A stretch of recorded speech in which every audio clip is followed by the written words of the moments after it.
is wrapping up here. Everyone's going to the polls on Tuesday. We've seen I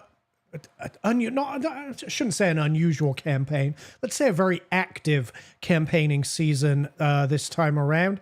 And we've even seen some election tampering. Listen, we're going to talk about it all tonight with my guest, Larry Cox, who is sitting in the green room, ready to come on.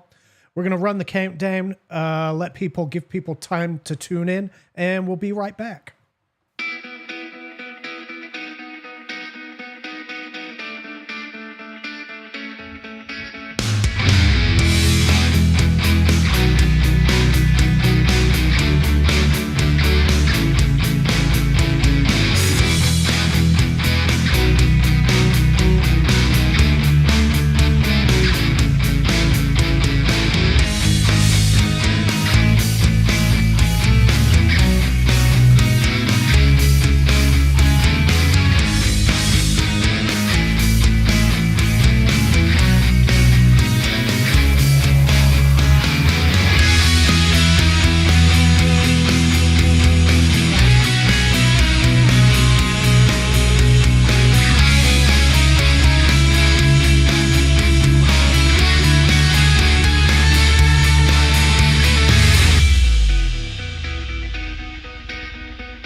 All right. I don't know why. Got an echo in my ears. I'm guessing if you hear an echo, tell me in the chat. Alex McDonald, joined tonight by our friend Larry Cox. What's up, Larry? Good to see you, brother. Man, I'm here. Had a busy day so far, Alex. You know how it is. I did a little show before this, had Renee Simpson on running for Post 1. Yeah, you did. I have had a lot of requests. I've got several shows coming up between now and Monday. You know, candidates want those last minute appearances, and I did a lot of shows this week. And I mean, you know, I don't mind doing it because I want to give candidates that ability to appeal to the voters. Yep. Well, listen, you've been busy.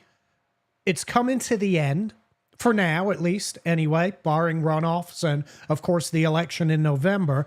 But this primary campaign season is coming to an end. You've been in the thick of it. We're going to talk about all of that tonight. Maybe, I don't know, maybe make a few predictions. Giving people a chance to tune in here. We do have friends watching already. Charlotte is with us. What's up, Charlotte? Good to see you. Justin Kenny is here. What's going on, Justin? Yeah, another candidate that's in the thick of things. Bill Campbell's here. Said the same's good. Okay, thanks, Bill. CJ Lester, somebody else. We're going to talk about this because Listen, I've spoken to a handful of candidates, right? I was choosy this time around, and I get to be choosy. It's just the way it is. My show, I bring on who I want to bring on, who I want to. I brought on the people in the races that will be affecting me most as a taxpayer, and heard from those folks. You, Larry, you've been interviewing left, right, and center. And also CJ Lester over there in the chat. He's running a new show now. I believe it's called Chatting It Up with CJ. Is you may have known it as the Rockdale. I think it was the Rockdale Forum. It's CJ's rebranded as Chatting It Up with CJ, and he's been interviewing all kind of candidates as well. And I recommend finding him on Facebook and subscribing to his channel, following the Facebook page, whatever that's called on Facebook, subscribing, following, whatever it is. But there have been no shortage of venues for people to hear from the candidates this time around. And the candidates have wanted, especially the challengers, have really wanted to come on to be heard. Haven't heard much from the incumbents, mind you. Not much. They wanted to run that, what I refer to as the incumbent campaign. Yes, they did. Who else is here? Pam Lowry's here. What's up, Pam? Cheryl's here. Hey, Cheryl, good to see you. Ben and Cheryl are here, actually. What's up, guys? Good to see you both. Thank you for being here. So, well, let's start with you. Early voting's going on. I drove by Parker Road today. I meant to text you and ask you a question, and I forgot. So I'm just going to ask you now. Are you supposed to have signs at Parker Road? You can have signs over there. People have them there because it's a main thoroughway. Is Larry Cox supposed to have signs at Parker Road? I am, but you won't find them. I can't keep them over there. I was going to say there were none. I drove by. They got taken. I have put them back like twice a week since election cycle. Everybody else's stays. Right. They take mine.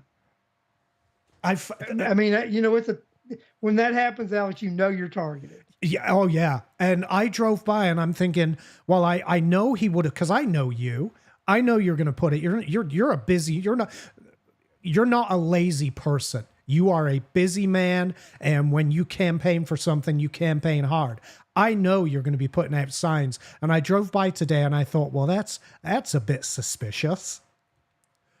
Everyone else's signs there, not a single Larry Cox sign. And I thought, yeah, something's going on there. So you put them up, they get taken down. I just can't keep them there. So I decided I'm not going to put any there through the rest of the. I put some up. The last time I put them up was Wednesday. Oh. They didn't make it till Friday.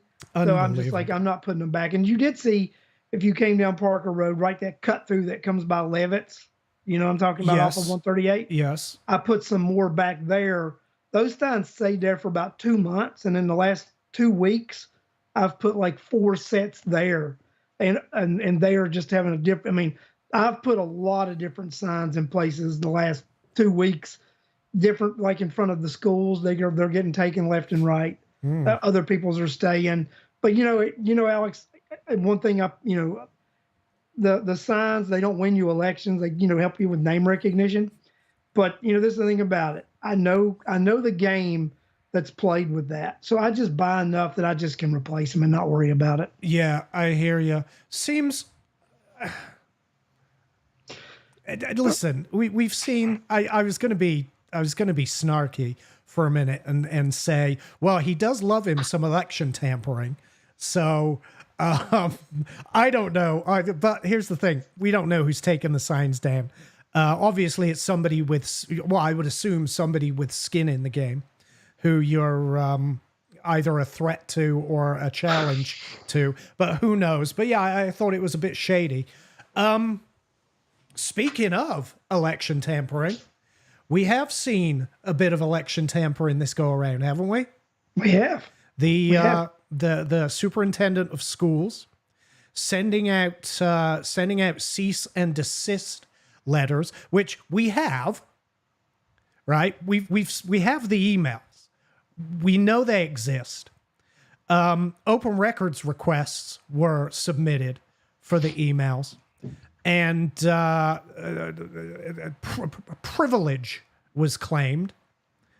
A type of privilege was claimed. Well, it was attorney-client privilege is what they claimed. So we can't release these. Attorney-client privilege applies. And the funny thing is, it doesn't. The second you sent those emails to a third party other than the attorney, privilege ceases to exist, period. It's just another example of the bureaucracy trying to hide their wrongdoing, is what this is. It absolutely is election tampering. And if I'm not mistaken, the appropriate steps are being taken, right, to address that. The appropriate steps have been taken. There has been an official complaint levied with the state election board with actually copies of said evidence sent to the election board with a description of why it is a violation of the First Amendment. Each email sent to one of the challenging candidates and what particular violation of the First Amendment that it was. Mm-hmm. So there has been a complaint, and there is an election attorney that has agreed that when this comes up on the calendar with the state election board, this election attorney, Brad Carver, has agreed to actually represent the challenge. Good. At the board. Good. Hold on one second. There we go. Let me just make a slight adjustment there. Anyway, enough of that. It happened. It shouldn't have happened. Just so everyone knows, violating people's First Amendment rights and election tampering, it's wrong. Just so everyone knows, so we're all on the same page. Well, and the First Amendment and protection of it is very important to the Supreme Court. And just so everybody's aware, the one portion of the First Amendment that they have taken exception to the most and have protected the most is campaign speech. Yeah. Charlotte asked if we've seen Ahmad's campaign predictions. Yes, we have. We're going to talk about that in a little while. Chatting it up with CJ. Yep, CJ confirms that is exactly what the show is called. Yeah, and we'll be obviously keeping an eye on your comments and bringing them up. If you have questions, obviously ask questions like this one. What's the punishment for that if anything happens? I'm assuming the alleged violations committed by the school superintendent. Well, and with talking with the election attorney that I know, and he's a very good election attorney. He actually helped write 202 a few years ago, Alex. So there are several things they could do. They could just do a sanction, a censure. Yeah. You were bad, don't do it again. Yeah. There could be a fine, but you got to remember the individual is not going to probably be fined because the individual was acting as the government. Right. So it will be the Rockdale County School Board who will be censured and will be fined. Mm-hmm. So then if the school board is taken to task for this, then the school board then will have the ability to come back on the individual who caused the school board to get in trouble with recourse of their own. Yeah. I mean, in a just world, there would be criminal charges for just flat out violating a citizen's rights. But hey, we don't necessarily live in a just world. We live in this world. And in particular, or more specifically, in Rockdale County. All right. How's your campaign been so far, Larry? Alex, this has been a good campaign. I started out, and if you might, I actually have ran a very aggressive campaign for this to be a school board race. Yep. Most school board races, somebody just puts their name on the ballot. They say I'm running. Very little, platform, very little challenging the status quo. I have actually challenged every status quo that Yeah. comes from a school board. Yeah. From you can't have town halls. You're not allowed to go to the school. And my number one thing I've put out there as far as you can, if I'm elected, the superintendent will be fired because my being elected changes the majority of the school board, and I will be that vote that's needed to replace the school superintendent. Yes. Yeah. Buy him out of his contract. Find a find a candidate that somebody that actually wants to improve the schools instead of just, do the bare minimum to meet their bonus requirements. And let's actually start improving this thing. Well, I think because the campaign that I have run, I'm running against a three-term incumbent. And, incumbents usually fare very well. Three-term incumbents fare very, very well. But I felt that if I ran the right kind of campaign, and then if the incumbents would come out and talk a little bit in the forums, I would be able to capitalize on something because they are not engaged and really don't know the rules. So I wanted them to make some mistakes and errors and say some things, which my incumbent did. Right. And I was able to capitalize on the fact that somebody might have been there 3 terms, but they really don't know anything about the school board or how they set taxes or anything. Yeah. Yeah. We haven't raised your taxes. Okay. Well, keep telling yourself that. Has anyone or anything surprised you this time around? In this race? Yeah. I mean, in my race? Yeah, of the people you've talked to, the people you've interviewed, in all of the races, everything. Has anyone surprised you?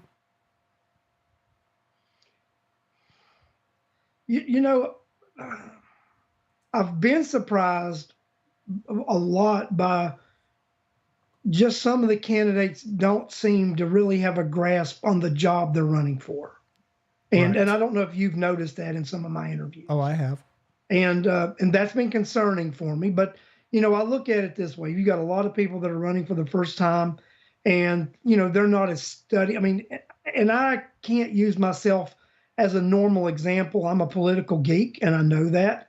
And I do a lot of research and know a lot about a lot of the different positions they're running for. So, but I have been surprised that maybe the research that should have been done on a lot of the key issues has not been done. That's my surprise. Yeah, I've spoken to people that don't hold office yet, and I've given them the benefit of the doubt, right? With as far as their knowledge of the inner workings, their knowledge of the numbers and things like that. Because, I mean, quite frankly, until you have the job, you can't know the data. But yeah, you should at the very least understand the function of the job you're running for certain. I've listened to the majority of the interviews you've done. I think there have been some standouts, and I think there have been some I don't know how to put it tactfully. Disappointments. Some disappointments. Thank you. I don't know what the outcome is going to be. We'll know on Tuesday, or at least we'll know the results and who's going into runoffs and things like that. We have some early data, though, Larry, from unofficial polling. Yeah, from Modessa Ahmad.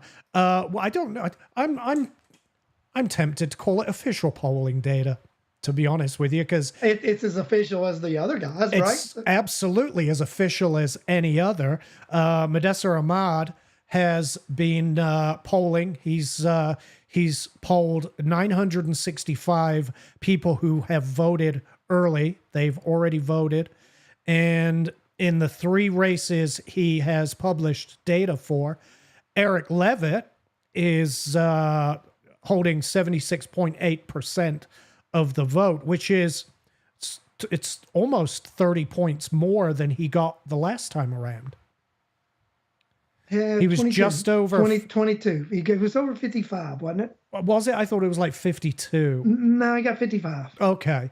So it would seem based on this data, it would seem the sheriff's doing well.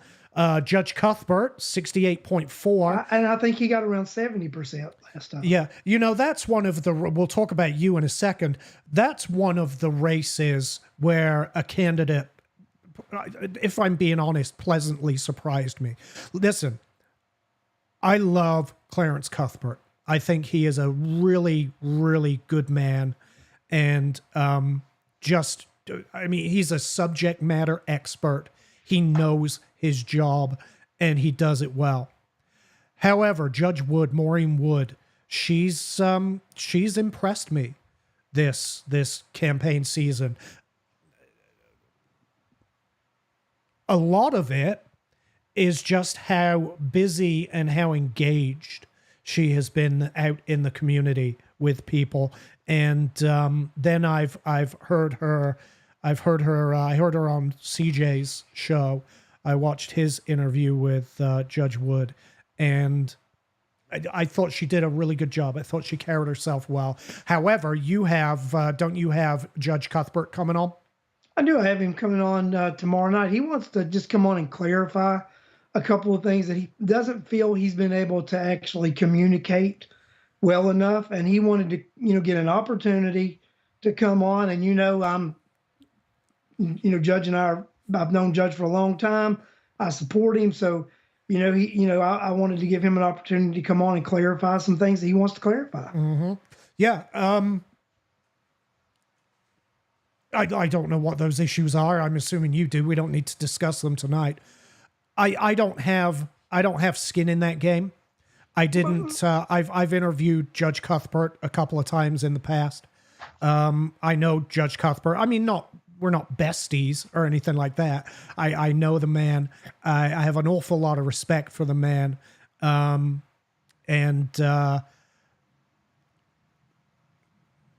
I'm leaning that way in this race. But I got to tell you, Judge Wood has she struck me as one of the standout candidates in this current election cycle. I think we'll be well served either way in that race. I think for a first-time candidate, she's ran a great campaign, and I'm going to give her that too. And I think my thing is, I've told people what I think about that. I think at the end of the day, Judge Cuthbert wins that race, but I'm not certain if that 68% is a number when I think you factor other components of the community in. Right. And then of course, Larry Cox polling at 48.1, which obviously gets you into a runoff in that instance. When Mr. Ahmad put out these numbers, Larry, what did you think of that? I've told people all along, Alex, and I think I might have even told you that just from my pulse of the community, I feel I'm right at the point where if I miss a runoff, that I'm right at the point where I'm a few votes one way or the other of being in a runoff or not. And that daggone poll shows exactly what my gut tells me about my race. Yeah. Listen, obviously, people know where I stand. I want to see my buddy on the school board, and I want him to give me my money back. That's what I want to see. I've made no bones about it. I'm behind Janice Van Ness for chairman, and I want her to give me my money back. That's my one wish for these people running for office here. Whether you'll do that, we shall see. Remains to be seen. In your case, obviously, it depends on the makeup of the rest of the board. We have to get Justin Kenny sent back. It would be ideal to get Tanae Davis elected to the board. I'll just talk real numbers, right? So if I go on and Justin gets reelected, then it switches the board one vote, right? Yes. So it would be a 4-3 majority in most cases, where there are three other people who have a lot of mindset like myself, right? But if Tanae would be elected, then that number goes to a 5-2 where I think we would agree 90% of the time on everything, right? So I think that would be a far better number. The 5-2, I would love to see better than the 4-3, Sure. but I'm going to take the 4-3 if I get it right, and would love to see the 5-2. But I think with this board race, what I've been pleased about the most is just hearing the feedback from the community, realizing that, I made that bold statement, Alex, that, that I will vote to remove, and I've actually said fire the superintendent and, whatever, because that's political jargon and, getting it out there. But from what I've been hearing in the community also realizes that's the bold step that needs to happen. They realize that change needs to happen at the top. Mm-hmm. And they're also realizing that change is not going to occur unless there's a change on the board. Right. And there have been a lot of people say, Larry Cox is, he's a charismatic guy, I'll say it that way. Or he says what he says and means what he says. Right. Okay. And we don't always agree with him, but we agree with him on this education matter. And that's what I've heard a lot in this community. And I think the community more or less sees me as a person of action. And I think they want a person of action elected to the school board. Yeah. And that's why I think my campaign that's why it took ground, and I've gotten the support that I believe I have in the community. Gotcha. Corliss, do me a favor, Corliss. Make a comment. Doesn't matter what it says. Make a comment, because my overlay system didn't pick up your last comment. It's picked up every single one, and I want to make sure there's no bug. So just type yes or whatever you want to. So Lisa's asking, who did he poll? Where did he poll? I didn't get that data. Yeah, here's the thing. No idea. I don't know if this was a poll of people leaving the precinct, the early voting location. Not because Tuesday is precincts, right? Early voting is over at Parker Road. That's over at West Avenue. West Avenue, okay. I don't know if it was just a bunch of Ahmad's mates who have early voted that he was sampling. I have absolutely no idea, but I have no idea where any polling data comes from. At the end of the day, none of us do. Is a large number, and if you do at least that many, that's a good cross section. Yeah, and actually, 500 is a good cross section to poll, and if you've polled 765, that should be numbers that are within any margin of error. Yeah. Okay, Corliss's comments are now showing up. Thank you. Lisa asks, oh, that's good. That's a good question. If it is among, speculation here because we don't know, but if it is among his friends, wouldn't that skew the sheriff's race? Possibly. I don't know that Ahmad is still tight with the sheriff. I'm not sure. And I don't know that his friends are, but could it? Yeah, potentially, I suppose. That's the thing with polling data. We've no idea, right? When CNN put out a poll, when the New York Times put out a poll, who were they asking? I mean, they don't tell us. They're not giving us names and addresses, and we certainly can't go and validate the numbers.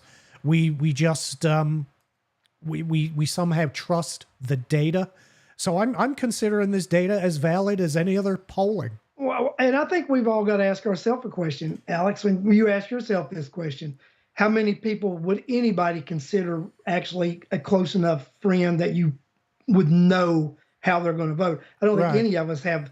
None of us have 100 people that we know that we're going to know how they're going to vote. Yeah, it's a good question. We definitely don't know. We definitely don't have 765 people on speed dial that we know. Yeah, their trends. It's a good question though, Lisa. It is a good question. It's worth pondering. Asked it too. Yeah. And the fact that Ahmad's not if Ahmad, put it this way, if it were you, Larry, out there polling your friends, I would question the outcome. I would question the data that's output, right? Because you're actually running for office. Ahmad is tragically, he's no longer running for office. And so there's no incentive, there's no personal benefit there to skew the data, right? If he was running for chairman still and was asking his friends, hey, who'd you vote for chairman? They might say, well, we voted for you, of course, whether they did or not. So I don't know. But yeah, good question. CJ's. Well, I mean, I do know this, Alex. I know from, you get a lot of calls when you're running for office, and different groups of this people and that people, they all reach out to you, right? I do know that my support comes across the total spectrum, right? So whoever he asked or whatever, I've got support that's everywhere. So I mean, well, and I think it's interesting because again, purely speculation, but let's assume it was just among Mr. Ahmad's circle of friends. I would make the assumption that that circle of friends is most likely more left-leaning than I am, and you're doing remarkably well among that group. yes. So yeah, your support is under those circumstances, it would just validate what we've thought, that your support is coming from all over the place. It's not I mean, and from the phone calls that I get and from finding out the people that I know support me, it is coming from all over the place, right? And a lot of people that support me, just like people that watch the show, right? They don't watch the show live, Alex. They watch the recording. Yeah. Okay. I've got those same kind of supporters. They're supporting me from behind behind the scenes, right? And they're telling their friends to vote for me and such. And that's a real thing, and it's really happening. Because they know other people that are in the races. And I even know current Board of Education members who have blown up on people just because they think they're going to vote for me. Right. Lisa asks, and why only those 3 races? So I haven't spoken to Ahmad about this. I'm going to guess, I'm going to assume that he has other data and has chosen not to release it. And for whatever reason, because unless he's just really focused on those 3 particular races, but if you're out polling people, don't know why you would be. So why those 3 races? Not entirely sure. I'd be interested to hear data from other races, but if Ahmad has it and has chosen not to share it, I imagine there's a reason for that, and I'm not going to question. He did the work. I'm not going to question his reasoning for it. You know what I mean? Well, and Alex, you and I both, I've been involved in polling before too, and when there's a lot of people on the ballot, and you start asking about everybody, people get irritated. Yeah, Tucker Cox, Josh, Tucker Cox, Post 2, Board of Education. You can write that in. From what I hear, he's doing remarkably well. I tell you what, I can't wait to see how many of these other votes that are in that race, because I will guarantee you 90% of those other votes that are cast in that Post 2 race are going to be for Tucker. I mean, people come by when I've been holding a sign, and they don't even yell for me. They roll the window down, put their fist in the air, and say, Tucker. Go Tucker, Team Tucker, right? John Bauer posts on his thing the other day, I took 2 people to vote. We all voted in Tucker Cox. You know what I mean? It's like, I'm running for office, and Tucker seems to be more popular than I am. We got people in the chat that voted for Tucker. Absolutely amazing.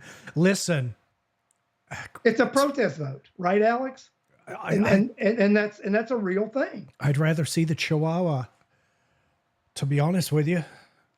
I'd rather see the dog hold that office, if I'm being honest. And because the incumbent had their chance.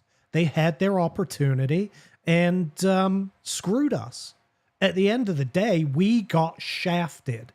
And it's the incumbent's time in that particular seat.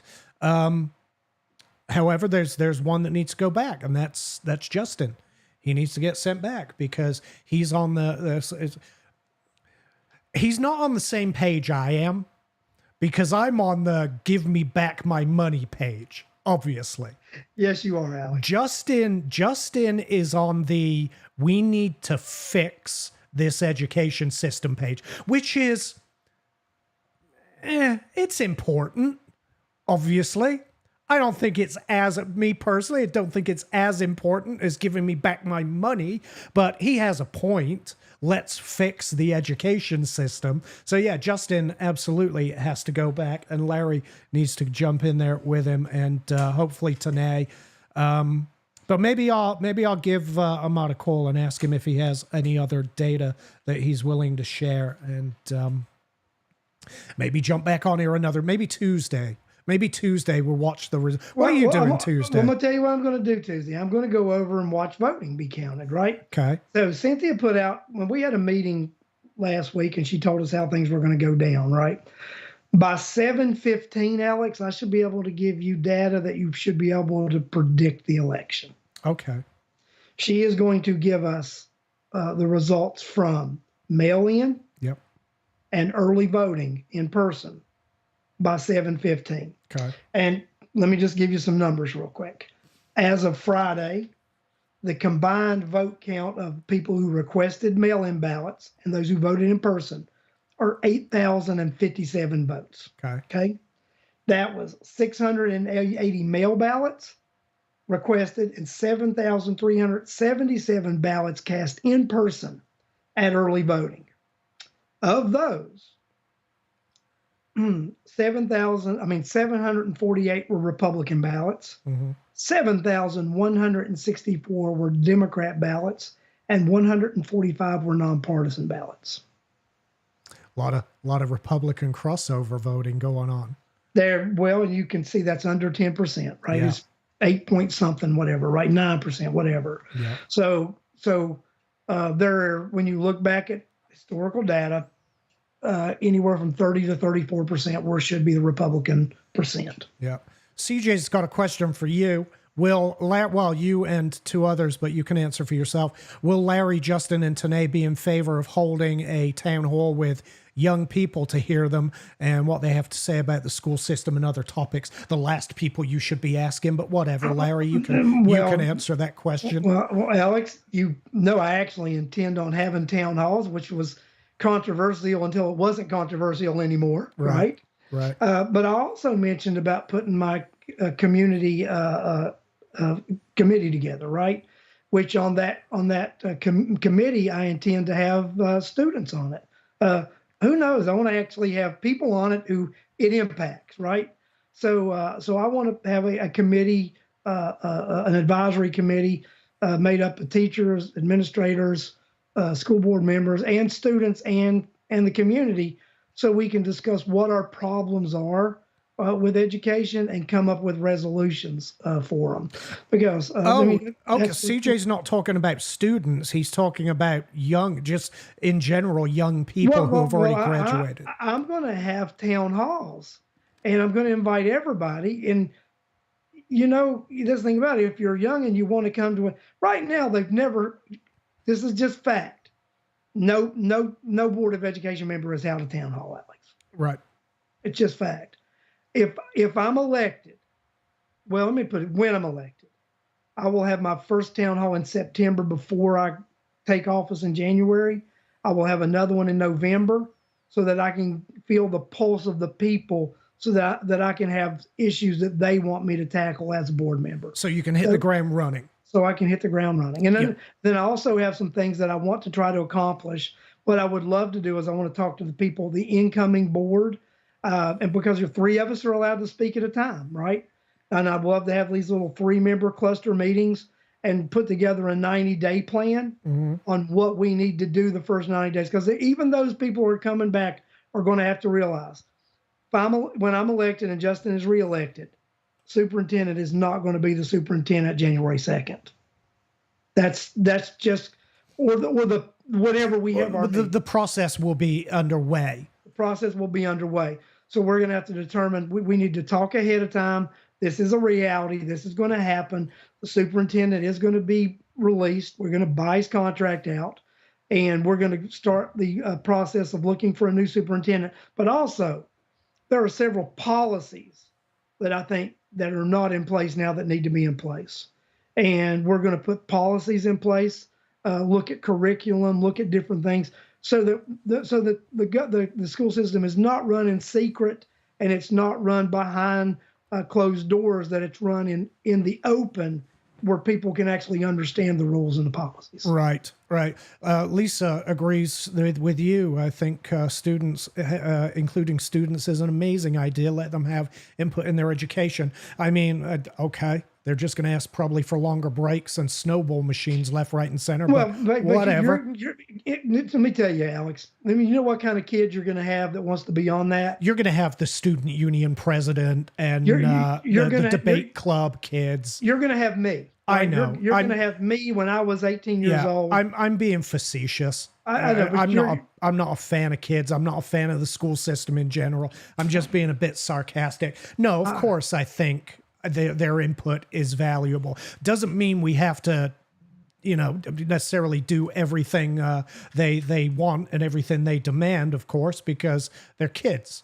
Well, and we're not going to be able to do everything that the committee would recommend either, because you've got to look. The school board is still going to have to follow state law. I've just been able to expose a couple of things that the superintendent and his staff have said that to board members that are state law. Said you can't have board meetings, you can't have town halls. Yes, you can have town halls. Yeah, they've said you can't visit schools. Yes, you can. You just can't interfere in the day-to-day operation. Right. That's what you can't. Right. But the school board does set the policy. If you set the policy, it means you need to be involved in establishing the policy. The law doesn't say rubber stamp the policy. It says approve the policy. And any policy that I approve, Alex, I'm going to be involved in establishing. Right. Because that's who I am. Right. Haven't heard a peep from Oz. Well, that's not true. I have seen Oz using government resources to campaign at his little barber shop events, where the taxpayer foots the bill to put on the event, and Oz goes out there with his campaign material and campaigns. Did you get one of his flyers? I haven't seen one of his flyers. I didn't get one, and I read something about one of his flyers today, and I think Corliss put a post out there, and I'd love to see a copy of this, because it says what I understand is being said is that he says he's going to roll back property taxes with this data center that's being brought here that's going to employ 7 people. So he's put out in this flyer that he's going to roll back the tax rate. Now, Alex, you've probably got the data, right, that can show what he's done with tax rates over his 16, well, especially his 8-year tenure as chairman, right? I don't know if I have it on hand where I can just pull it up, but I mean, somewhere I do have that data for sure. Well, I've got some data that I can read, right? So in 2018, the county raised taxes 9.8%. Right. In 2019, 8%. In 2020, it was 1.6%. In 2021, that's when all that chaos went on, and they lowered the millage rate actually below the rollback rate since I don't know when. It was a minus. They reduced it 2.2. But then in 22, they raised it 40%. Yeah. And then in 23, they raised it 20%. So that little 2% down click we got, the next year really got. And by the way, when he says he can roll back taxes, he's not talking about a tax cut. He's talking about just not increasing them as much as he would. Yeah. He's talking about not. I don't listen again, speculating, but basing it on his history of tax increases. He would, he plays the government accounting game, right? Well, we didn't raise them as much as we were going to, therefore that's a cut. That's the game that Oz Nesbitt plays. If they adopt a rollback rate, he considers that a cut because they didn't adopt the rate that he wanted to pass. Oz is not going to lower your taxes. He can't. As long as he moves forward with this,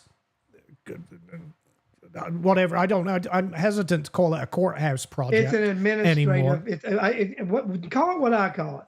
Yeah. An administrative building with a slice of courthouse. Yeah, as long as he moves forward with this, we can never have a tax cut. Never. That's just the reality of it. So yeah, he's spinning a web of lies right there in his campaign materials, I suppose. CJ asks, why does he have lights and sirens on his car? So remember when this happened, Larry? I do.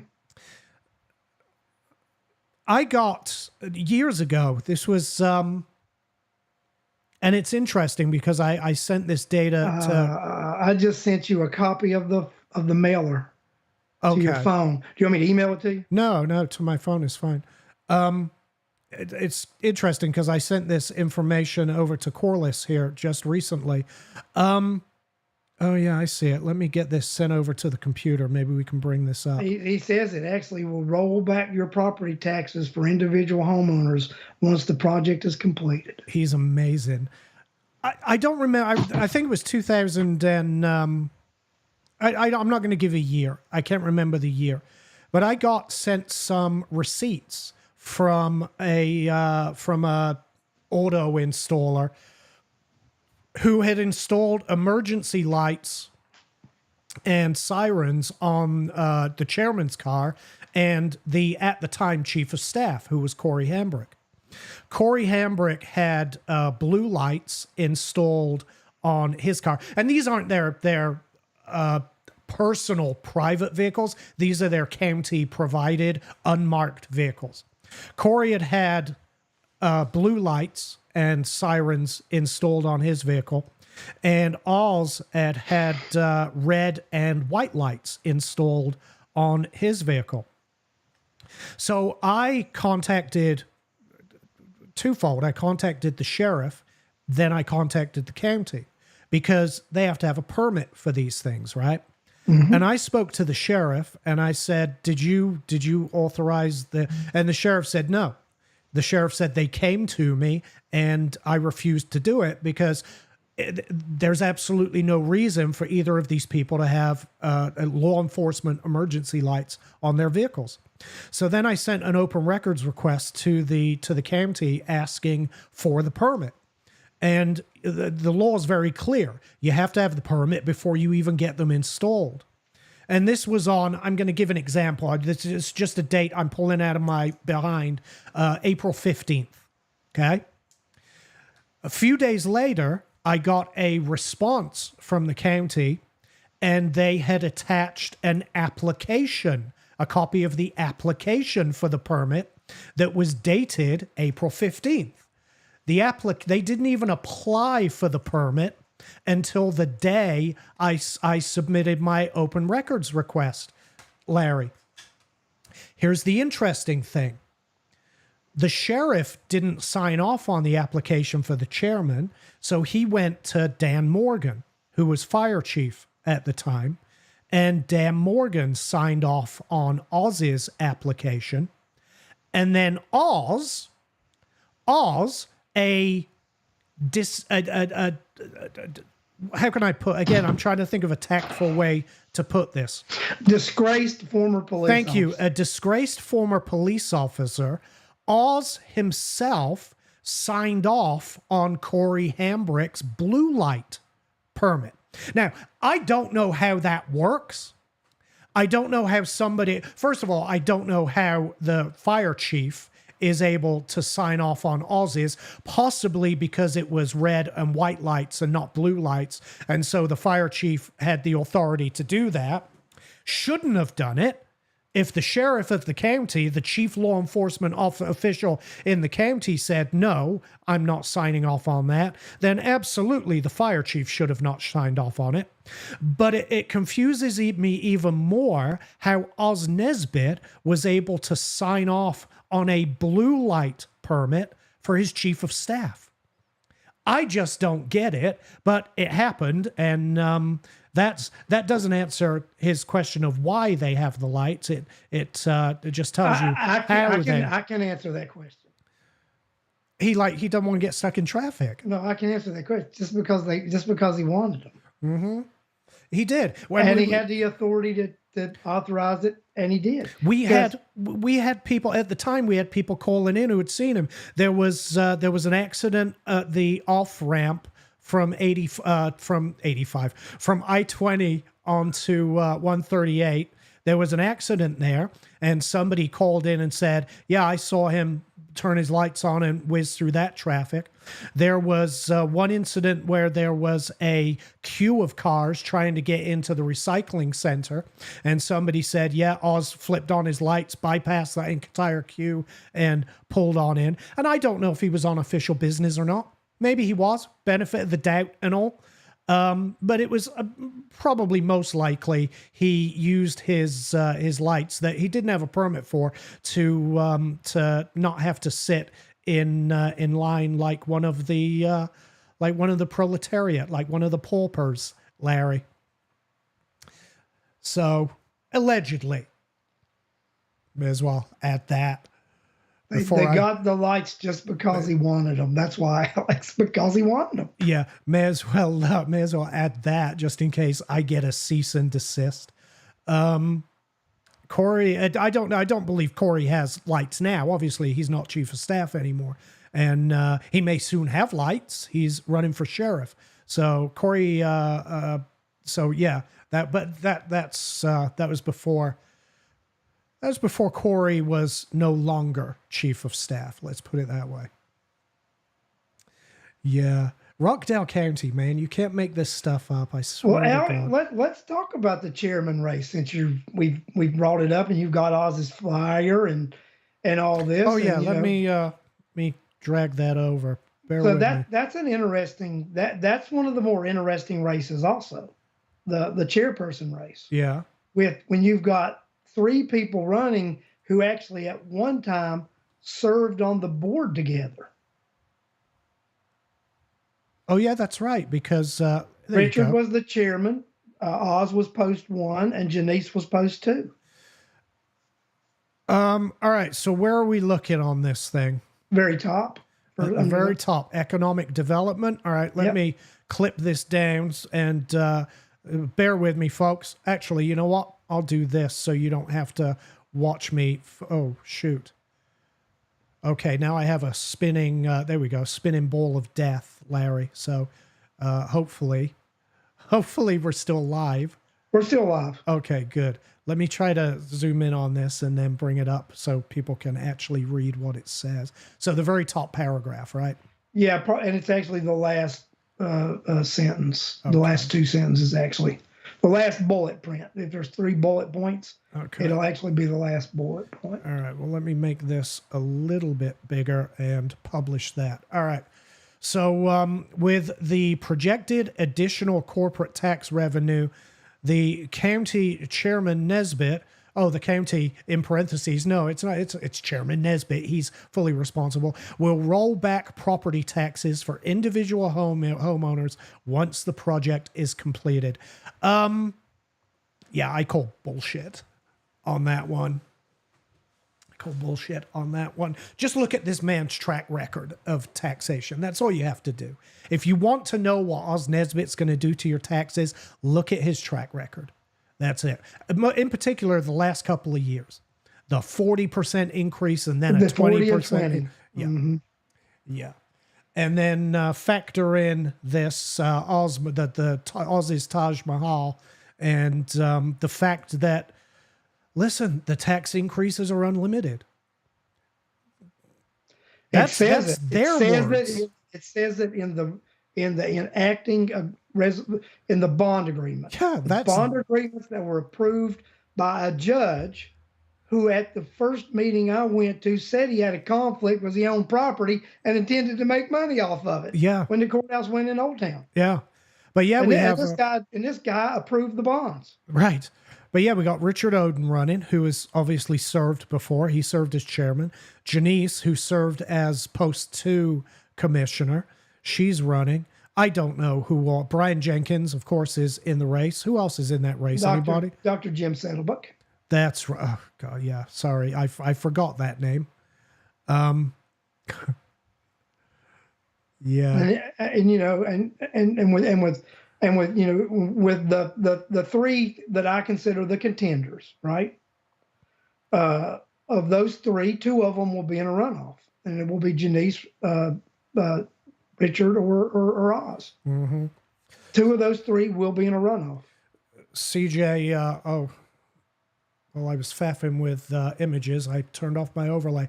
CJ asks, you see the Corliss Turner video with her commenting at the BOC and he interrupted her being rude. I did see it. Larry and I have, when we were doing this show on a regular basis, I mean, that was almost a weekly occurrence. We would run a video of Oz, how can I put it? Demeaning a member of the public, chastising the attack a citizen. on Jerry Byrd, yeah, I think will go down in history as one of the most brutal attacks of a citizen I'd ever seen in my life. And then not only that, but we're talking about brutal attack of a lady who was in her late 70s. Yeah. Right. So we're talking about a brutal attack of a senior citizen, and it was one of the most brutal tongue lashings I have ever heard in my life. Yeah. Yeah. It was. How many views did that thing get, Alex? Oh, thousands. Thousands. Yeah. Thousands of them. In fact, talk to our audience for a minute. I'm going to see if I can find that. Yeah. I mean, that was, you know, Jerry would go there, and don't get me wrong. Now, Jerry, she gave as good as she got. And I think and it was P cards, and she was hammering him about P cards that day and expenditures, and I think he had just had enough and reached his boiling point, and just he let her have it. I mean, and it was horrible. Yeah, it was horrible. It was bad. And I don't know what this is. I don't think this is it, but let's give you an example of the chairman's behavior with citizens. Oh, okay. That didn't go as smoothly as I wanted because it's saying I can't find this file. Ay. All right, hold on. Technology, right, Alex? Yeah. Technology. Well, it's on my network. It's an old video. It's on my server somewhere. And well, you know, guys, it just comes down to, you know, this has been an administration that has been used to doing anything and everything they've wanted to do, because for 2 decades now, and it's really, I mean, unbelievable. It's been 2 decades. There have been no consequences at the ballot box, and if there are no consequences at the ballot box, these incumbents begin to feel, you know, that there's no consequence. They feel that they're all powerful. Yeah. And you know, they don't think they're ever going to be called out for it. There's not going to be a consequence, and they're not going to go down. So the more they get by with, the braver they get. Right. And I think you can just see the bravery this year. They went ahead and rammed the courthouse complex, the administrative thing through, and then gave themselves a 38% pay raise right before the election. Mm-hmm. Right. Under normal circumstances, you would not see politicians doing that because they would have fear. But they had no fear of any consequences. That's why they did this. None whatsoever. All right, let's see what this video is. Ms. Corliss Turner. Come on up, Ms. Turner. She's our first speaker for today. Okay. We covered this one. I do remember this. This was, I believe, Corliss's first dressing down from this chairman. Good morning. Good morning. Williams and Commissioner Washington and Chair Nesby. How are you on this Good morning. Good morning. Oh, I didn't know that my hello was going to be timed. Oh, okay. So the video that Corliss just posted is this from back when we covered it. Let's just play it. So, first thing I want to mention is that you all have been talking about needing monies to do all the things that you want to do. which I do agree with. But in thinking about that, I feel the high-density housing, it doesn't, bring in revenue. It actually causes more need for water, police, fire. So it's kind of like the counties don't benefit from that. And with you being with economic development, is it? Commissioner You White? make sure I'm you sorry. address the You're chairman. right. And matter of fact, just take a break for a second. Take one good break and just count to 10 while you're standing. I want you to do something for me, Director Rutledge. Read the disclaimer one more time. Yes, Mr. Chairman. As a reminder, public comment is limited to 3 minutes per speaker. Comments relative to any issues that are going through the public hearing process, matters that are in active litigation, political campaigning, or partisan politics will not be heard in this meeting. Speakers are to address the chairman, not each other or the audience, and are expected to conduct themselves in an appropriate manner. The use of abusive or profane language shall not be allowed, and no debate or argument between speakers and/or members of the audience shall be permitted. Thank you so much. I'd like the timer to start. I want to start the timer all the way over. I want to give Ms. Turner an opportunity to have her full 3 minutes to be not interrupted. Thank you so much. appreciate that, Thank you so much, Chairman. Thank you so much, Ms. Turner. You're welcome. You are very familiar with the etiquette and the protocol of this meeting because you are a frequent flyer, I like to call it. You come out often, so you're familiar with the disclaimer. You're familiar with the protocol. You are to address the chairman. Go right ahead. He's such a condescending little prick. I swear to God. Yeah, it was just his opportunity to dress down a member of the public for having the audacity to come up there and make a public comment. I've got years worth of. I should go through these and pull out the greatest hits, Larry, and roll those sometime. Edit something together and roll that sometime before Tuesday. Well, one of the things I want to do for the Board of Education, and I would like to see the Board of Commission follow suit too, I am going to recommend that the Board of Education change public comment. What I want to see them do is to have 2 public comment time periods. One public comment would be before the meeting, would be to just address items that are on the agenda. During that comment, you would only be able to address agenda items. Right. So you would address an agenda item, and then at the end of the meeting, it would be an opportunity to speak on open comment, anything. Right. So, and a lot of government entities do that. You go in, the first public comment section is regarding the agenda, and you only speak on the agenda. And then the second, after the meeting, they give a public an opportunity to speak openly, and it's open comment. Mm-hmm. And that's because a lot of times the public doesn't get to speak on the agenda items before they're voted on. Right. Yeah, he wants people to come out, but then calls us frequent flyer. That's because he wants people to come out who agree with him. His little sycophants, he loves it when they come up. Just look at his state of the county address that he packs wall to wall with his friends and employees who have no choice but to go. And I'm sure there's cameras on them to see who applauds and who doesn't, because a dictator loves his. Alex, do you remember when we had a couple of years ago when we went out and protested the millage rate and all that? Mm-hmm. And citizens could not find a seat in the room because he packed the room with employees. Yeah.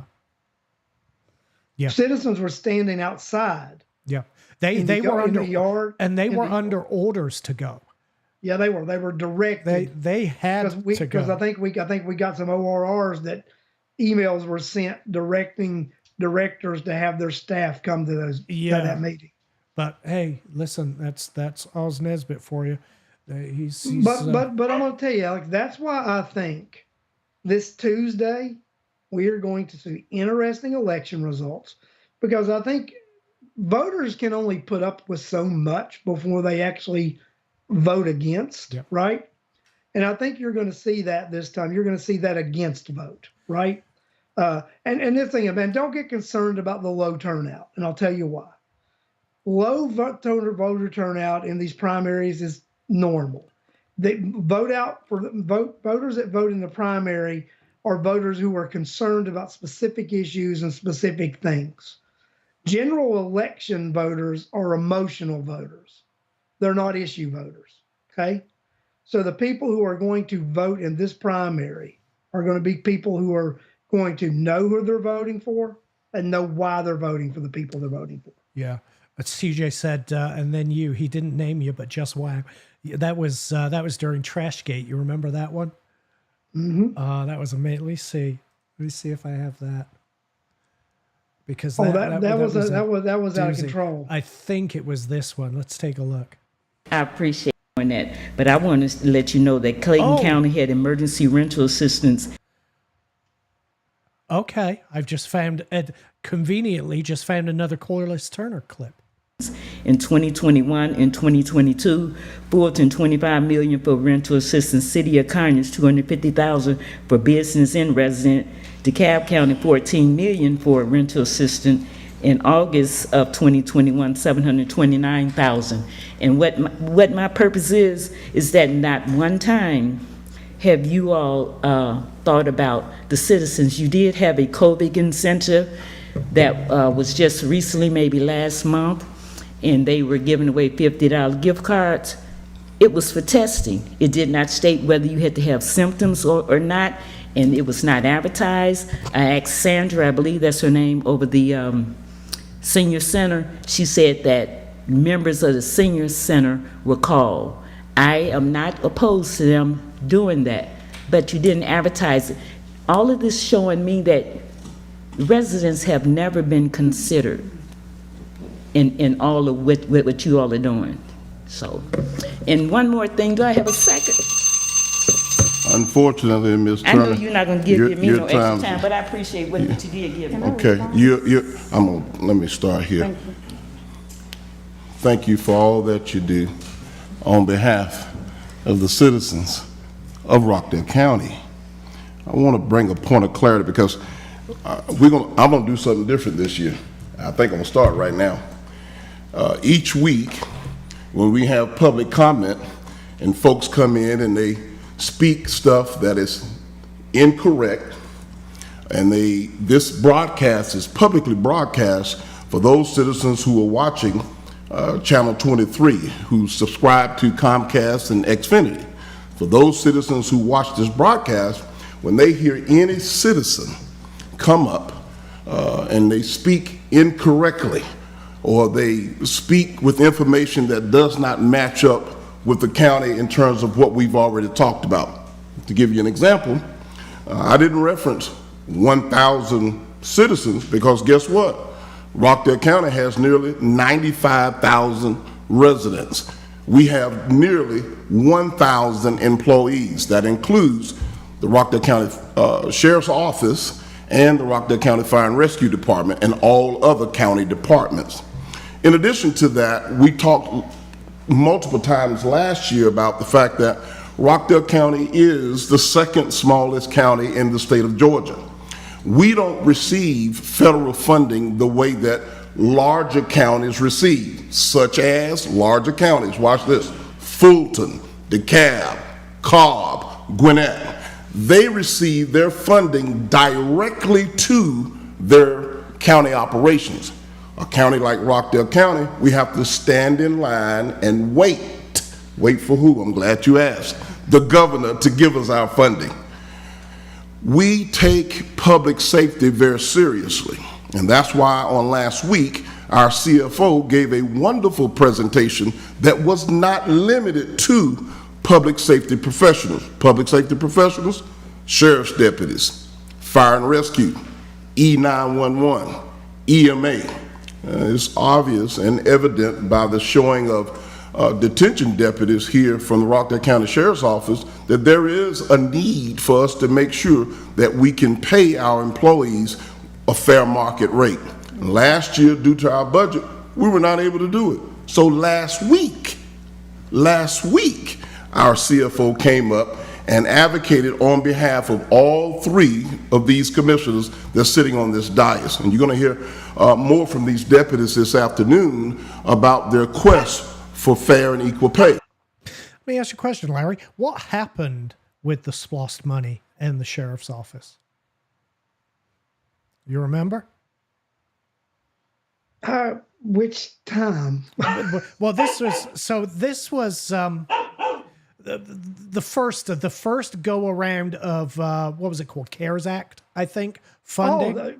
That's when they almost lost it. Right. And this was I believe this was around that time that Corliss was up there talking, and Oz is up there again condescending, talking about misinformation. And I notice how he says that when a citizen comes up and says something that isn't right, we don't want the public to hear it. He wants them to hear it when the county say things that aren't right, which they do every single meeting. Oz is the number one purveyor of misinformation in this county. Period. No questions asked. I've issued that challenge to him before to come on when we were doing the show. Remember, we would say, come on. If you think we're wrong, come on here and bring your data. We have our data. But yeah, that CARES Act money, I don't know if the sheriff ever received that money. But at the time, the sheriff said, no, we never saw a penny. It went missing. And if you remember, we lost a finance director over that. Or, yeah, it was that. That was the straw that broke the camel's back. Let's put it that way. So you're right. We because they had to scramble that weekend to come up to the paperwork, come up with a way to spend it.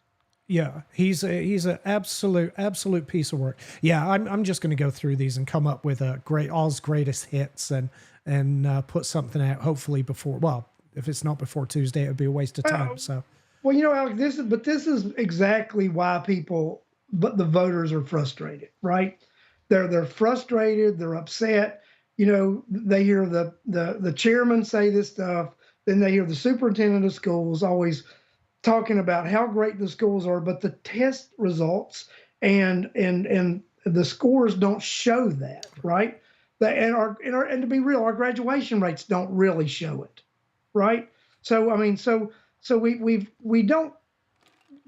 being told one thing, but then the results are showing us something else that don't match the information that we're receiving. Right. And then when we question it, then we are then belittled and downgraded. Right. Because we dare question that. Correct? Right. Yeah. I mean, he came, it's like CJ said, he didn't name me, but he put up some posts. It was around Trashgate. And what he tried to do was intentionally conflate what I was saying with things that somebody else was saying. And they removed the names, they removed identifying information, but they put them up one after the other in a row as if all this data came from the same person. And his intention was to try to discredit me. Now, I called him on it immediately. I went live and showed people exactly what they'd done, but everything that I shared was 100% accurate, backed by receipts. Everything was backed by data. There was another person in the community that was sharing some questionable information. I had already spoken to him and asked him to stop doing it. Right? Don't share false data. Let's, if you want, I'll give you the actual data. You can share that. But yeah, Oz jumped on that. Oz and George Diaz. And the time, I think Hambrick was the chief of staff back then. And they got together. And if you remember, they called a special meeting to go over this information. You remember that? Alex, not only that, you and I were battling the ambassadors and the fake profiles. And I mean, we were under attack hard and heavy back in that day. I mean, we got really attacked during that time period. But you know what? We didn't come out on the bottom end of that fight either. Exactly. It was amazing, right? It was, I mean, to me, that's good times. That's challenge accepted. You want to call me out for spreading misinformation? Sure, have at it. Show your data. And that's what I love about this superintendent. He's out there yelling about misinformation. Well, you know what, bub? Show your data. He's the one king thing, of misinformation. yeah, the one thing he chooses not to do, which is be transparent with the data, open up the books and let us see them. Instead, he shares, the occasional number. Like their highest ever graduation rate. Great. That's an excellent ham sandwich. We love it. So yeah, I love it when they call me out on stuff like that, because I do bring receipts, just like Corliss Turner brings receipts. And when Oz Nesbitt sits up there and calls her out for spreading misinformation, mark my words, Corliss Turner has the data to back up what she's saying. Oh, Allison, that's one of the things I did during the campaign. If you would notice, anytime I went anywhere, I carried a folder with me and I had all these different documents with me. Right. Those documents were ORRs, or they were files of everything that I was saying. And I was able to back up any of the numbers or any of the statistics or any of the laws that I stated. Right. I had it all with me. Yep. And I've got a folder right here on my desk right now that's got all that stuff in it.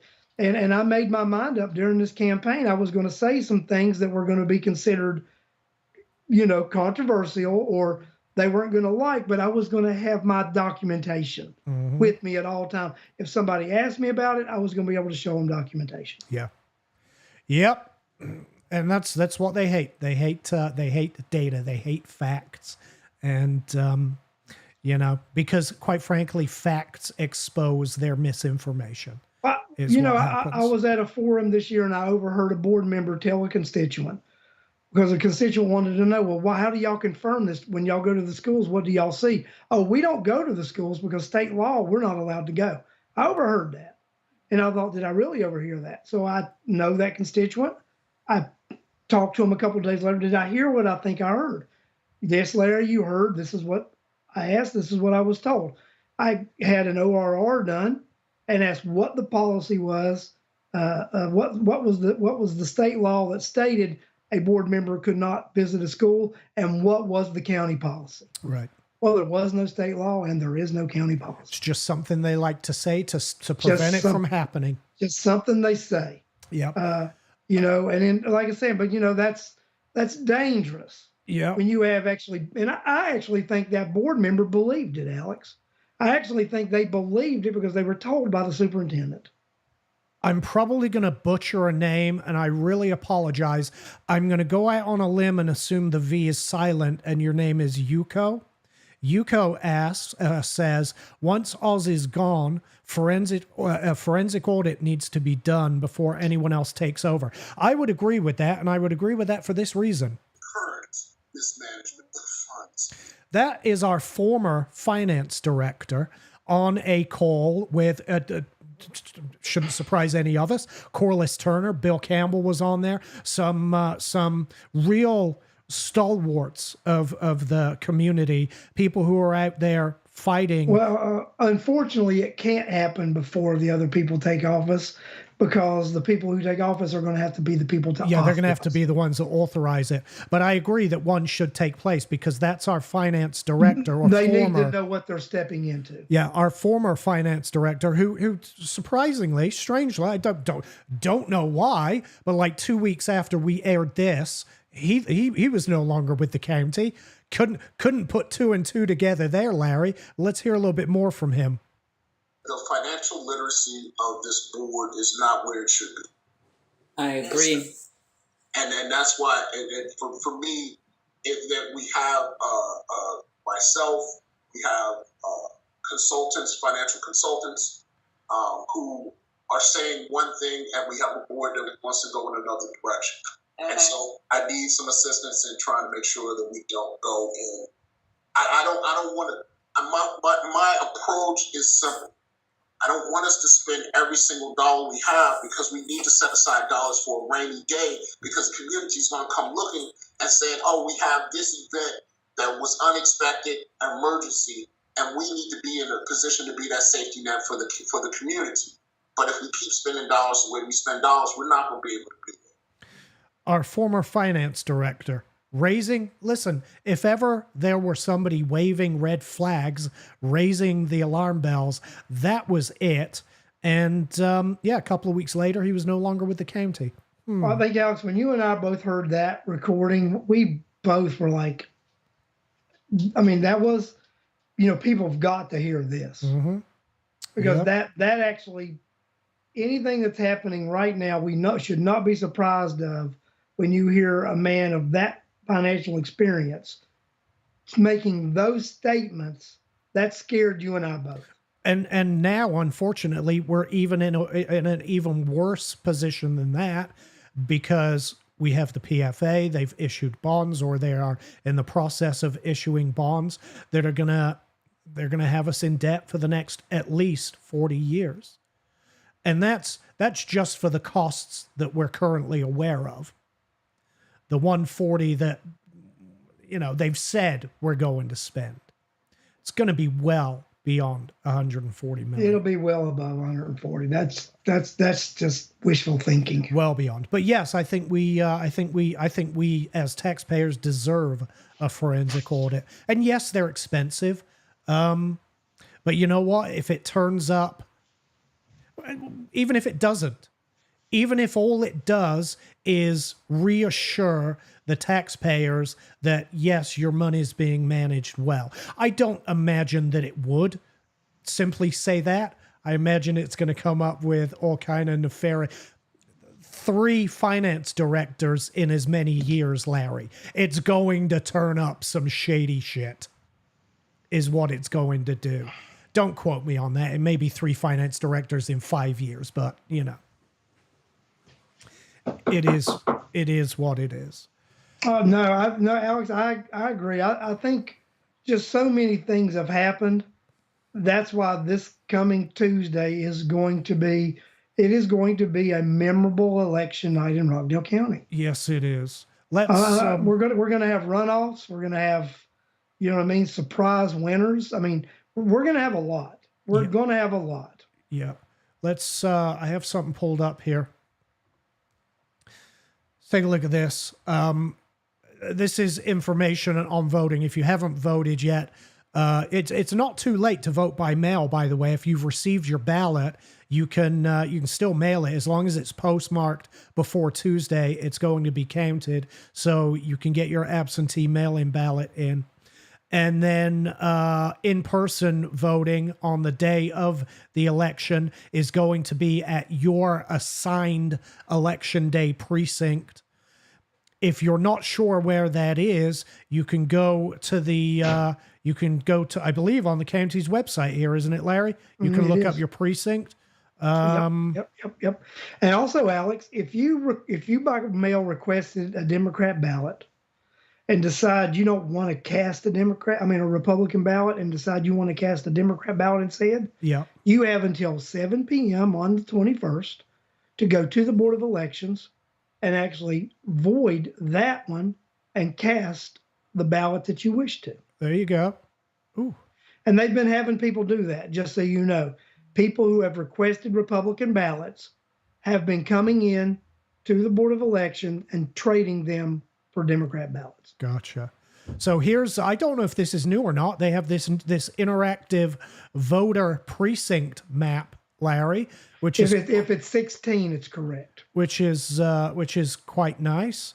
You can find this over on the county's website if you're not sure where what precinct you're in or where you're supposed to go vote. And I'm going to guess these little symbols here are also interactive, and yes, they are.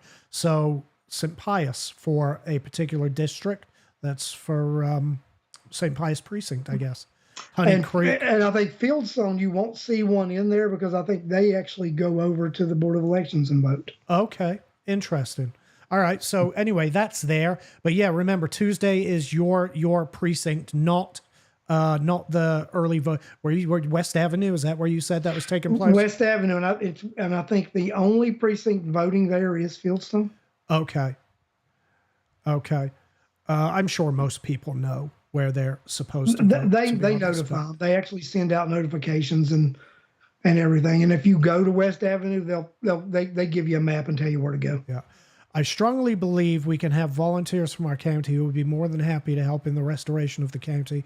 We have business people, etc., who can advise our new administration. I agree, and I think we've said, I know I've said that much here recently, just I think so while talking to you, Larry, with this administrative courthouse, or may have been with Janice, when I said, I promise you, there are experts in their field who will gladly volunteer their time to make sure that we can dismantle this project the most effective way possible, because contracts are made to be broken. No, Alex, quite you and I frankly. both know this. They can, even if they break ground, let's just say they start renovating something or do something, no project is a done deal. Exactly. Never. Exactly. You and I are both in the construction industry. You know, we both deal with government contracts, and nothing is finalized. So when they tell us that stuff, they are not being truthful with you. Mm-hmm.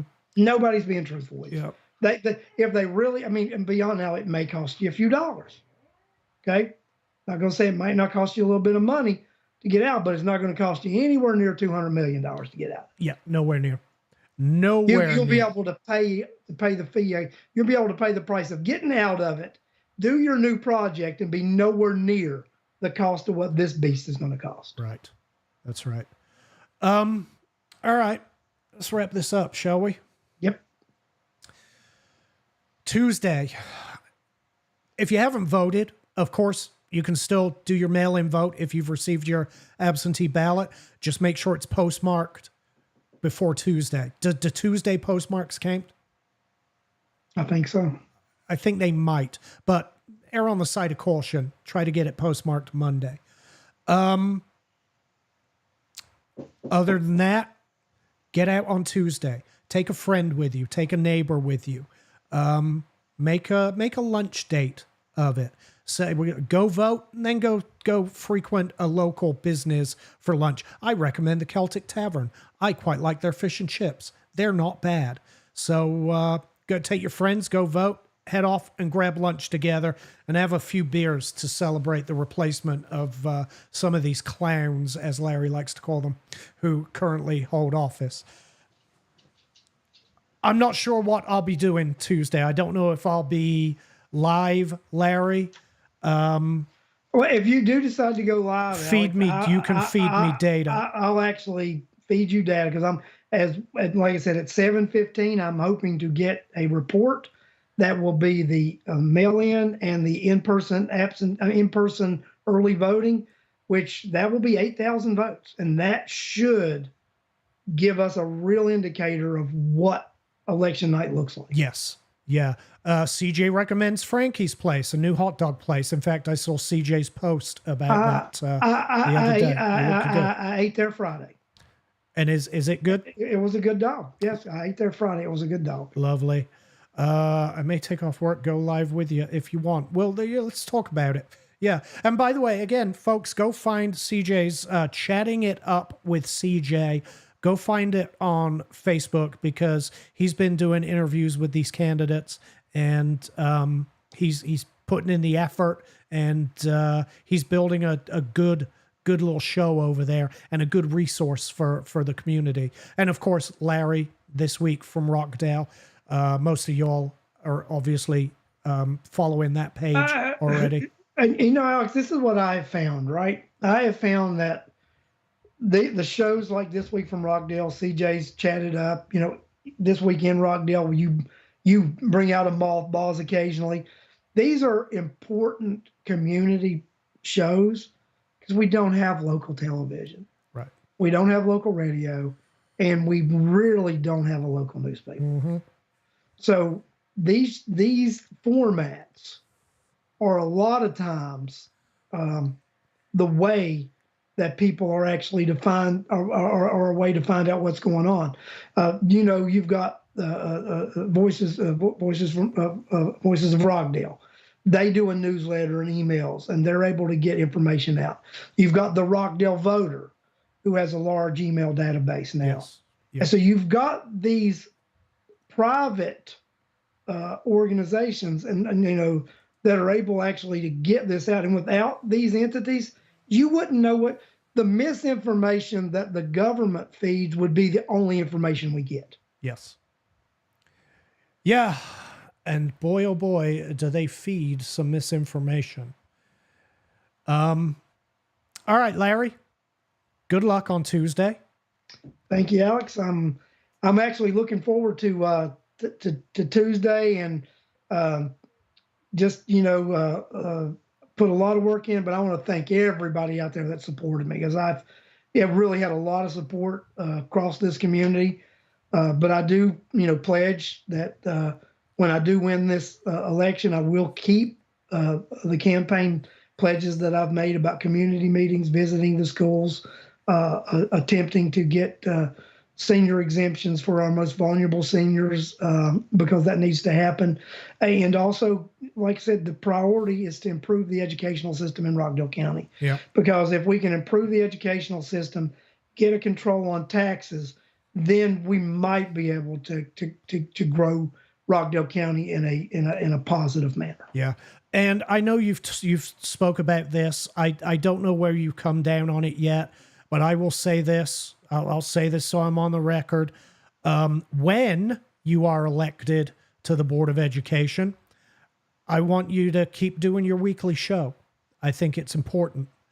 I think all elected officials should be doing it. I am going to do the weekly show, but I have checked into some things, Alex. So I will have to be very careful about what I talk about as far as education. Mm-hmm. So that might be a taboo subject matter, right? With the show. Yes. But it will not be with the my town hall meetings. Absolutely. Yes. So I just want people to understand that, right? So, and then there are procedures I will have to follow if someone comes to me as a board member and they want to complain about something with the school system. There are policies and procedures in place on where to take those complaints first before they become to the board. Gotcha. So, but I'll make sure if anybody comes to me, they're well aware of it. I actually want to stiffen up some policies there to make sure that they're not just norms, they're policies. Okay. I love CJ's enthusiasm. CJ, I'm going to tell you this from experience. The vast majority of them are not going to want to come on once they're elected. The vast majority, you won't hear a peep out of them. And it's the ones that keep coming back that are the ones worth electing. Justin keeps coming back. Larry keeps coming back. Janice keeps coming back. They're the ones worth electing. The ones that get elected and then disappear from view and won't come back on your shows, won't do interviews, won't be transparent, they're the ones that you need to take note of and make sure they're replaced the next time. All right. Yeah, he got the sheriff. Yeah, we've had the sheriff during election season, but that's really the only time. So, yeah, Well, and I'm just going to let you know, I did not solicit any candidate. Right. Candidates asked me, right? But I did let a few candidates know that if they requested, they would be allowed. Mm-hmm. Right. Because I didn't go out of my way to schedule, but I did let some candidates know if they requested time, they would be given time, because I thought they may feel I didn't support them, or I wasn't in their camp, or I'd not always been an ally of theirs. Sure. And I did let them know that I don't operate the show that way, that I don't do hit pieces on my show, that if they came on, they would be asked some tough questions, but they would not be attacked on the show. Yeah. I do not operate that way. And that's how you and I have always done it in the past. It was an open invitation. We would tell people on air, if you want to come on, just reach out. But there is only one candidate that's barred for life. Yeah, she will she's barred from my show. I don't know about yours. No, that carried over, Alex. Okay, good. Because it's their sister shows. That rule carried. Good. Yeah, she is barred for life from my show and Larry's. So, yeah, brotherhood. That's what I like to see. Shit. I forgot all about that. Now, I didn't give an opener. I was selective this time. This time around, I thought, I'm not going to do this open invitation. I'm just going to pick the ones I want to come on. Luckily, they all said yes, and they came on. It would have been kind of embarrassing, wouldn't it? Inviting them and them saying, "Fuck, hell no." Well, I do want to plug the next couple of days if I can. Go on, of course. So tomorrow night at 8 p.m., I'm going to have Clarence Cuthbert on the show. Then at 9 p.m., I'm going to have myself, Justin Kinney, and Tanae Davis, and we're going to do a education roundtable, talk about some issues there. It'll give you guys 30 minutes, last look at us before Tuesday. Then Monday night, I want Janice Van Ness is going to come back on the show and give one more talk about why she's the candidate that needs to come in. And I love her little catchphrase, why Janice needs to be the one to clean up the mess. Right. So we're going to do that Monday night at 8:15, because Janice has got a Zoom town hall thing she's doing. And we postponed our show to 8:15 to give her opportunity to wrap up that show before she comes on ours. And folks, do me a favor. If you're not following Larry's page, go and follow it. You can follow his. You have This Week from Rockdale. There's is it Cox for Rockdale? Is it still called Cox for Rockdale? Elect Larry Cox. Elect Larry Cox. You can follow those pages to keep updated with his show, and share his show. Right. I'm not asking people to share this mess. You don't have to do that, but share Larry's. He's having some good conversations with these folks, and the more ear bowls we can get that information into, I think the better served the public will be. So, well, Alex, I'm going to tell you, I think one of the reasons that I have become, I think, more accepted by the community and getting the support I am is because of the show. Yeah. I think people have got to watch the show. They've got to see how I've handled the interviews and how I'm fair with all the candidates, right? And then they get to hear my ideas on a lot of different things. And I think they've come to realize, you know what? He's a lot more like me. Some of those ideas make sense. Yeah. So I think people got to become familiar with me and know that I have the best interests of the community at heart. And I think they want someone who actually is involved in the community and knows what's going on in the community. Yeah. All right. Well, Larry, thank you for coming on. Best of luck for Tuesday. Everyone get out and vote. Let's do our part. Appreciate you watching. Thank you for tuning in. Follow Larry's channel. Keep an eye on what he's doing. Follow CJ. Keep an eye on what they're doing. Go join Voices for Rockdale and head over also to the rockdalevoter.com. These are all great resources for the community to keep you updated about what's going on so that you don't have to miss a thing. And maybe keep an eye out for a video that I'll release over this. Maybe tomorrow or Monday. We shall see. That's it, Larry. Appreciate you, brother. Thanks, Alex. I appreciate it. Talk to you soon. And guys, we appreciate you too. And we'll talk to you soon. 3, 2, Take care. 1.